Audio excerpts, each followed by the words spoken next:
আমার ডিরেক্ট ম্যাশিং বের করে আমার মাথায় ধরে 2 লাখ থেকে আমার আপনার কোনো রকম বেঁচে ফিরেছে ওখান থেকে। তুই হলো আমার 2 লাখ দে, তোর হলো তাইলে আর এদিকে সাপটা বাজবে না। চুয়াডাঙ্গার দামুরহুদা সীমান্তের মদনা কৃষ্ণপুর ইউনিয়নের নাস্তিপুর 6 ঘড়িয়া রুট আবারও আলোচনায়। সম্প্রতি স্বর্ণ চালান গায়েব হওয়ার পর হ্যান্ডকাপ পরিয়ে অপহরণ সদস্য তুলে নেওয়া, সশস্ত্র হামলা এবং স্থানীয় যুবকদের নাম জড়ানোয় পুরো গ্রাম জুড়ে আতঙ্ক ছড়িয়ে পড়েছে। ঘটনাগুলোর কেন্দ্রবিন্দুতে রয়েছে জিরাট গ্রামের খায়রুলের ছেলে রায়হান, যিনি স্বল্প টাকায় জোন বা লেবার হিসেবে স্বর্ণ বহনের কথা স্বীকার করলেও দাবি করেছেন মূল ঘটনার পর তাকে বলির পাঠা বানানো হচ্ছে।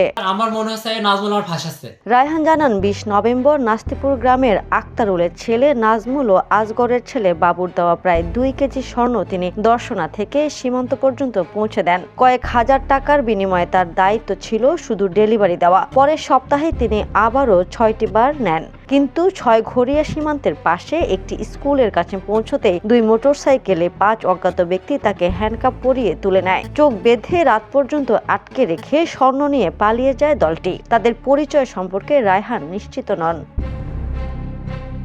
এরপর নাজমুল সহ আরও একজন তাকে সিসিটিভি দেখানোর কথা বলে আবার তুলে নিয়ে কুষ্টিয়া থানাপাড়া এলাকায় একটি দোতলা বাড়িতে নেয়। রায়হানের অভিযোগ, সেখানে তার মাথায় অস্ত্র ঠেকিয়ে হত্যা করতে চাইলে তিনি সুযোগ বুঝে ছাদ থেকে লাফ দিয়ে পালান।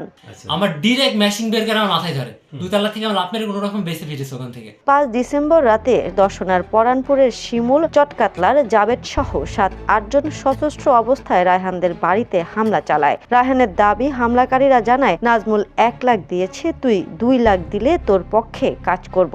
হামলায় রায়হান ও তার বাবা হাতুড়ি পেটায় আহত হন।